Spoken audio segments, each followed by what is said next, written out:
हर खबर पर होगी आपकी पकड़। डाउनलोड कीजिए ABP live app. Pratap Singh Khachariyawas, सीधा सवाल आपसे है कि इस वक्त राजस्थान में जो कुछ भी चल रहा है, एफआईआर बकायदा दर्ज हो गई है, क्या और सबूत आपकी तरफ से आने वाले हैं? एक बात आप मानकर चलिए, ये सबूत पूरा हिंदुस्तान देख रहा है, पूरा देश देख रहा है। राजनीति में यहाँ ये बात कही जा रही है कांग्रेस और बीजेपी में टक्कर की, ये देश में लोकतंत्र को बचाने की लड़ाई है।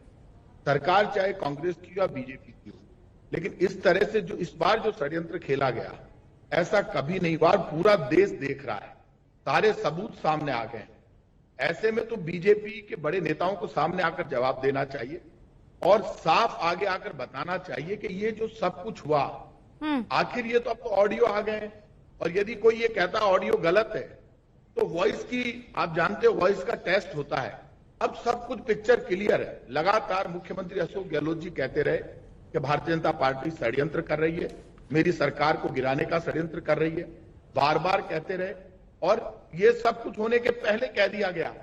और बीजेपी खुद, हमारे जो बागी विधायक गए, उनका प्रवक्ता बनकर काम कर रही है, बार बार उनको डिफेंड करती है। हरियाणा में हरियाणा की सरकार कैंप करती है, वहां उनकी पुलिस खड़ी है, उनको शेल्टर दे रही है, उनको निकलने नहीं दे रही।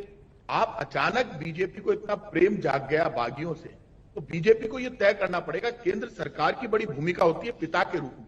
यदि किसी राज्य में कोई प्रॉब्लम हो तो केंद्र सरकार की जिम्मेदारी बनती है तो उस प्रॉब्लम को शॉर्ट आउट करती है। लेकिन यहाँ पे तो केंद्र सरकार खुद पार्टी बन जाती है, पार्टी बनकर मध्य प्रदेश में सरकार गिराती है, उसके बाद राजस्थान में बड़ा षड्यंत्र होता है। अब सब कुछ खुलकर सामने आ गया कि भारतीय जनता पार्टी खुद सारे मामले को पूरा प्रायोजन करना, सारे मामले में खरीद फरोख्त में शामिल होना, शामिल होकर सरकार को गिराने का षड्यंत्र करना, प्रताप जी, पूरे देश ने इसका जवाब संबित पात्रा देंगे। लेकिन उससे पहले जो सवाल हम पूछते हैं, सीधा सवाल जो दर्शकों से पूछते हैं, वो राय भी तो हम बताते हैं कि कितना % लोग क्या अपनी राय रखते हैं। मैं सवाल भी आपके सामने रखना चाहती हूं और उस सवाल की क्या उसका जवाब आया है। सवाल ये था कि क्या राजस्थान सरकार ने बदले की राजनीति के तहत कार्रवाई की है, और बदला क्या था वो मैंने आपको बताया। कार्रवाई गलत है 37% लोग मानते हैं, कार्रवाई सही है 36% लोग मानते हैं, 1% बस यहां पर डिफरेंस है। और बीजेपी की साजिश नहीं है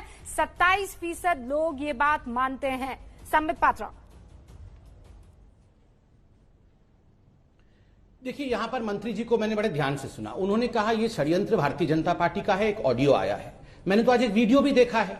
आज वीडियो में मुख्यमंत्री अशोक गहलोत जी बहुत स्पष्ट रूप से कह रहे हैं कि 1 वर्ष बीत गया, मैंने अपने उप मुख्यमंत्री सचिन पायलट से एक भी लफ्ज बात नहीं की है, हम दोनों के बीच बात नहीं हुई। वो केवल अंग्रेजी कह के अपने प्रति सहानुभूति लेते थे, जमीन पे उनकी कहीं भी मौजूदगी नहीं थी, केवल वो हैंडसम दिखते हैं और गुड बाइट्स देते हैं, इससे कोई राजनीति नहीं होती है। उनको मीडिया ने सर के ऊपर, ऐसे एक्शन भी किया था, सर के ऊपर हाथ रखते हुए मीडिया ने उनको सर के ऊपर चढ़ा रखा था। तो आप बताइए, ये हमने अशोक गहलोत जी को फोन करके कहा कि आप बताइए, इस प्रकार से डिप्टी सीएम और सीएम के बीच में 1 साल से बात नहीं हो रही थी, ये षड्यंत्र भारतीय जनता पार्टी कर रही थी या कहीं ना कहीं कांग्रेस के अंदर इस प्रकार की लड़ाई चल रही थी? दूसरी बात, मैं कंप्लीट कर दूं, मैं बीच में नहीं बोल रहा था, आप रुक जाइए। देखिए, आप लोग 2 प्रवक्ता हैं, मैं अकेला हूं मगर काफी हूं, इसलिए बीच में आप चिल्लाइए मत। मंत्री जी, मैं आपका सम्मान करता हूं, आप एक मंत्री हैं, मंत्री को इस प्रकार का व्यवहार शोभा नहीं देता है। शांति से सुन लीजिए, उसके बाद आप कंप्लीट करिएगा। रूबिका जी, मैं आपसे निवेदन करूंगा, 10 सेकंड और शेष रह गया है, उसके बाद मंत्री जी बोले। प्रताप जी, 10 सेकंड शेष रह गया है, उसके बाद मंत्री जी बोले, मुझे कोई आपत्ति नहीं है। 1 सेकंड, मैंने बड़े ध्यान से इनको सुना है। ओके, आपकी बात समझ में आ गई। प्रताप जी, एक एक करके अपनी बात रखें तो बेहतर होगा। और इसको आपने देखा ना, बदले की कार्रवाई कहा जा रहा है। बदले की कार्रवाई क्यों? क्योंकि ये वही गजेंद्र सिंह शेखावत है जो लोकसभा चुनाव पिछला हुआ था, वो अशोक गहलोत के बेटे के खिलाफ लड़े थे और उनको हराया था। कुछ ऐसे आरोप भी लग रहे हैं। गलत बात है। यदि ऑडियो आया है, गजेंद्र सिंह जी को हमारे दुश्मन तोड़ना, हमारे भाई है। यदि कोई ऑडियो आया तो उनको जवाब देना पड़ेगा। मेरा ऑडियो आएगा तो मुझे जवाब देना पड़ेगा। हम इतनी जल्दीबाजी में इस तरह, आज बात हो रही है विधायकों की खरीद फरोख्त की, हम बात कर रहे हैं हैंडसम पे जा रहे हैं, वो ऐसा कह रहे हैं, वो वैसा दिखते हैं, ऐसा तो ना। बात खरीद फरोख्त की हो रही है तो कहीं सीरियस बात होनी चाहिए कि विधायकों की खरीद फरोख्त हो रही है। हरियाणा सरकार क्यों शेल्टर दे रही है, सीधा सवाल, केंद्र सरकार क्यों बीच में आ रही है? सीधा सवाल है। डॉक्टर पात्रा, मैं आपको जवाब दूंगी, लेकिन सुप्रिया श्रीनेत भी अपना सवाल पूछ ले, फिर मैं आपको थोड़ा लंबा वक्त दे दूंगी दोनों के सवालों का जवाब, क्योंकि मैं बीच में ही इन्होंने काट दिया था। अच्छा ठीक है, आप जैसा उचित समझे। ओके, सुप्रिया श्रीनेत। मुझे खैर कहा गया था फेस ऑफ के लिए, और ये क्योंकि त्रिकोणीय है, मैं प्रताप जी की इज्जत करती हूँ। मैं सिर्फ दो बातें कहना चाहती हूँ, और मैं चाहती हूं, क्योंकि मैंने इंटरफेयर नहीं किया तो संबित जी भी नहीं करेंगे। संबित जी कह रहे हैं कि हमारा घर नहीं संभल रहा है, इसलिए हम उनके सर टीकरा फोड़ रहे हैं। सच तो यह है कि तो घर तो आपका भी नहीं संभल रहा है। वसुंधरा जी की लास्ट बार शेखावत जी से बात कब हुई थी? कटारिया जी से लास्ट बार बात कब हुई थी? पूनिया जी से लास्ट बार बात कब हुई थी? क्यों नहीं आई वो बीजेपी लेजिस्लेटिव पार्टी की मीटिंग में? क्यों वो मीटिंग कैंसिल करनी पड़ी? इसका जवाब तो आपको भी देना चाहिए।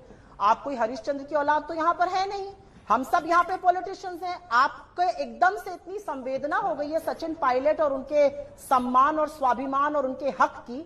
आपसे मैं एक सवाल पूछती हूँ, एलके आडवाणी जी, चाहे सही हो या गलत हो, उन्होंने बीजेपी का उद्धार किया, 2 सीटों से बढ़ाकर वो बीजेपी को लाए।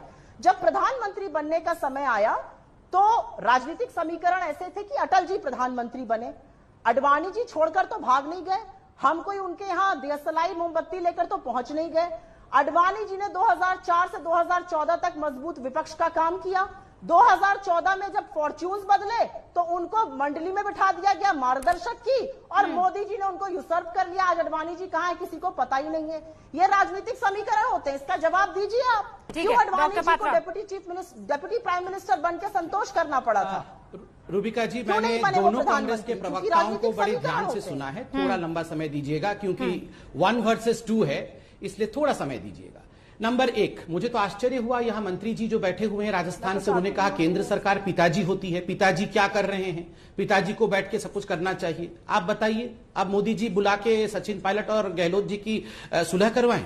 देखिए, मैं बार बार कहता हूं कि लोकतंत्र के अंदर एक स्ट्रांग विपक्ष होना चाहिए, मगर ये काम मोदी जी का नहीं है कि अभी जाके सबको बुलाएंगे और मीटिंग करवाएंगे कि आओ रे सब विपक्ष वाले आओ, मैं एक स्ट्रांग विपक्ष बनाऊंगा क्योंकि मैं पिताजी हूं, और मैं पिताजी होने के नाते तुम लोगों को स्ट्रांग बनाता हूं। दूसरा इन्होंने देखिए रूबिका जी, मैं तो ध्यान से सुनता हूं, एक सेकंड सब ध्यान से। रूबिका जी, दूसरा इन्होंने कहा का मौका दीजिए, और चूंकि परिवहन मंत्री के सवालों का जवाब दे रहे हैं तो डॉक्टर पात्रा और परिवहन मंत्री दो प्रवक्ताओं को सुन रहा हूं। हाँ ठीक है पात्रा जी, अपनी बात रखिए आप।